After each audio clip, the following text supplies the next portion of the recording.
사랑하는 시흥동산교회 성도 여러분 안녕하세요. 가끔은 루틴을 벗어난 예기치 않음이 신선한 은혜로 다가올 때가 있습니다. 세미나 참석 중이신 목사님을 대신하여 오늘은 그런 은혜를 저와 우리 성도님이 함께 나누기 원합니다. 이제 말씀 속으로 들어가 보겠습니다. 오늘 본문 사무엘상 12장은 사무엘의 고별 설교입니다. 1절 사무엘이 온 이스라엘에게 이르되 아멘. 자기 소견에 옳은 대로 행하던 어둡고 혼탁한 사사시대에 혜성처럼 나타나 하나님의 마음을 시원케 해주었던 지도자 사무엘. 하나님 앞에 드려지고 평생을 이스라엘의 지도자로 헌신했던 사무엘.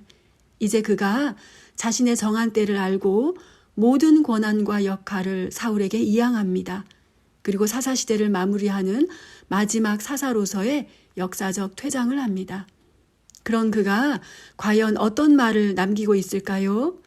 그 입술의 말을 통하여 우리에게 주시는 하나님의 말씀을 세 가지로 묵상해 보고자 합니다. 첫 번째, 하나님과 사람 앞에 떳떳할 수 있음입니다. 사실 제가 대화 중에 종종 쓰게 되는 말이 있습니다. 이런 식의 말입니다. 말을 하려다가도 나를 보면 멈추게 된다. 털어서 먼지 안 나오는 사람이 어디 있다고 내가 무슨 말을 하겠나. 그래서 결국엔 아무 말도 못하게 된다.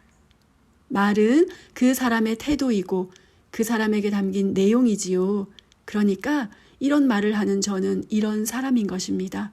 불완전하고 뭔가 주제 파악을 하는 듯하고 두려움이 있는 사람인 거지요. 그런데 놀랍게도 사무엘은 참으로 떳떳한 사람이었습니다. 2절 3절 말씀을 의역해서 읽어보겠습니다. 너희는 나더러 너무 늙었다. 아들들도 말썽이니 물러나라 하는데 그것은 옳지 않다. 나는 내 아들들도 금세 강등시켰다. 지금 너희와 함께 사울을 섬기고 있지 않느냐.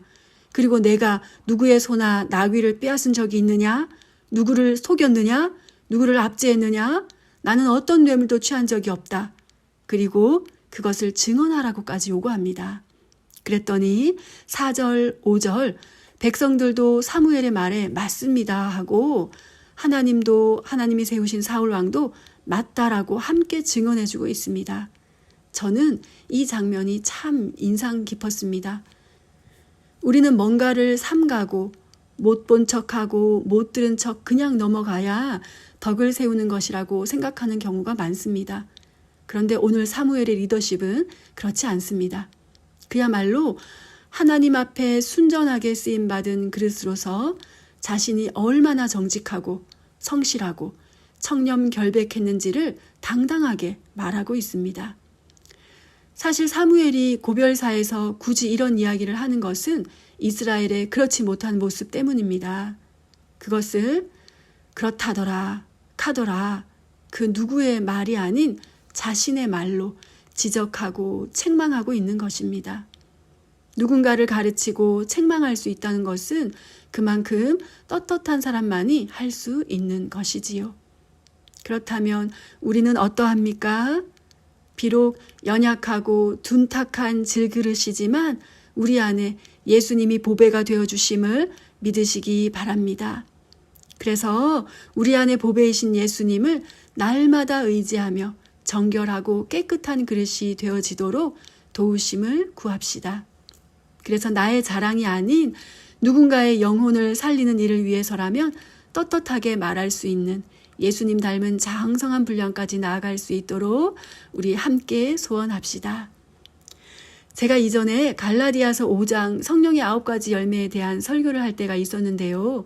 그때도 말씀을 주의하다 보니 충성의 그런 뜻이 있었습니다.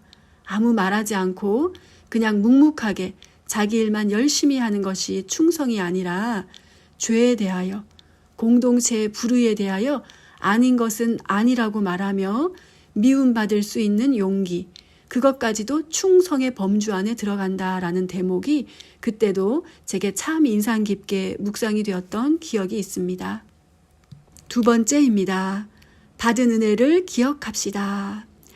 6절 사무엘이 백성에게 이르되 모세와 아론을 세우시며 너희 조상들을 애굽 땅에서 인도하여 내신 이는 여호와이시니. 아멘. 믿음은 기억하는 것이라는 말이 있지요. 믿음은 기억하는 것이고 불신앙은 망각하는 것이다 라는 말처럼 지금 사무엘은 역사를 통해 하나님이 어떻게 출애굽으로 인도해 주셨고 왕이 없는 시절에도 어떤 지도자를 세우셔서 어떻게 구원하여 주셨는지를 11절 말씀까지 하나하나 나열하여 얘기하고 있습니다. 우리에게는 어떤 기억이 있나요? 각자 저마다 하나님의 간섭하심을 받은 소중한 기억들이 있겠지요. 그런 기억들을 기념하고 소중히 여기며 하나님의 은혜를 기억하는 우리가 되어야겠습니다. 하지만 우리가 정말 기억해야 할 것이 있습니다. 그것은 바로 복음입니다.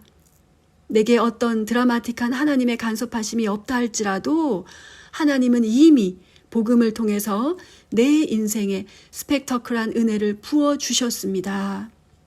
에베소서 1장 4절에서 6절 말씀입니다. 곧 창세 전에 그리스도 안에서 우리를 택하사 우리로 사랑 안에서 그 앞에 거룩하고 흠이 없게 하시려고 그 기쁘신 뜻대로 우리를 예정하사 예수 그리스도로 말미암아 자기의 아들들이 되게 하셨으니 이는 그가 사랑하시는 자 안에서 우리에게 거저 주시는 바 그의 은혜의 영광을 찬송하게 하려는 것이라. 아멘. 오늘도 이 거저 받은 은혜, 복음을 기억하며 믿음으로 세상을 이기는 우리 성도님들 되시기를 축복합니다. 세 번째입니다. 여전히 하나님이 우리의 왕이심입니다. 12절입니다. 너희의 하나님 여호와께서 너희의 왕이 되심에도 불구하고 너희가 내게 이르기를 아니라 우리를 다스릴 왕이 있어야 하겠다 하였도다. 아멘. 백성들의 이런 완악한 요구에도 불구하고 하나님께서는 그들의 요구대로 인간 왕을 세워주십니다. 왜냐하면 하나님께서는 이스라엘을 언약 백성 삼으셨기 때문입니다. 부모가 자식을 버리지 못하듯 하나님께서는 끝까지 이스라엘 백성들을 업고 품고 구하여 내시기로 언약하시며 작정하셨기 때문입니다. 그리고 이렇게 억지 고집에 못 이겨 세우신 인간 왕이라 할지라도 하나님이 세우셨기에 사울 왕과 백성들이 하나님의 목소리를 청종하고 그 명령과 규례를 지켜 행한다면 하나님께서는 인간 왕 사울을 통해서도 역사하실 것이라고 말씀해 주고 있습니다. 하지만 인간 왕이 만왕의 왕이신 우리 하나님과 견주어질 수 있을까요? 결국엔 역사의 주관자, 모든 주권 위의 절대 주권, 우리 하나님만이 우리의 왕이십니다. 7절 말씀입니다. 그런즉 가만히 서 있으라. 아멘. 여기서 가만히 서 있기의 뜻은 하나님의 절대 주권 앞에 긴장하여 주의를 집중한다라는 뜻입니다. 성경에서 여호와의 큰 구원을 보게 될 때 주로 사용하는 단어입니다. 왕 중의 왕, 만왕이신 하나님, 모든 주권 위에 절대 주권이신 하나님이 어떤 구원을 우리에게 베풀어 주셨나요?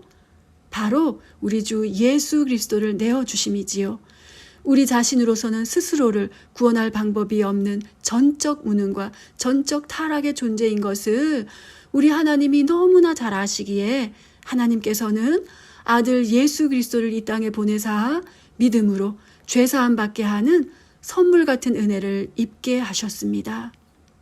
그 은혜 의지하여 오늘도 우리의 왕 되신 하나님의 다스림 가운데 놓이는 하루 되시기를 축복합니다. 여전히 놓지 못하는 집착, 두려움, 걱정이 있습니까?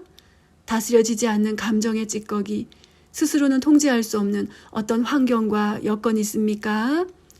하루에도 12번 나를 넘어지게 하는 어떤 연약한 지점이 있습니까? 그것이 무엇이라도 왕 되신 하나님 앞에 가지고 나와 주님 다스려 주옵소서. 주님의 주권과 통치가 내 삶 가운데, 내 마음 가운데 있게 하소서. 그렇게 내 마음 중심이 주님 좌정하시는 성소가 되게 하소서. 기도하며 순종하는 하루 되시기를 축복합니다. 기도하시겠습니다. 하나님 아버지 감사합니다.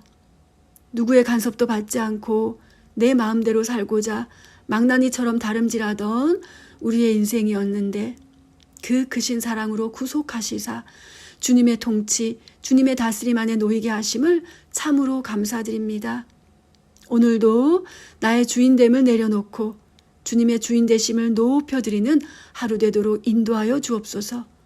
모든 시간의 마디 되어지는 일마다 주님께 묻고 주님의 은혜를 구하는 오늘 하루 되게 인도하여 주옵소서. 감사드리며 우리 주 예수 그리스도 이름으로 기도드립니다. 아멘. 좋은 하루 되십시오.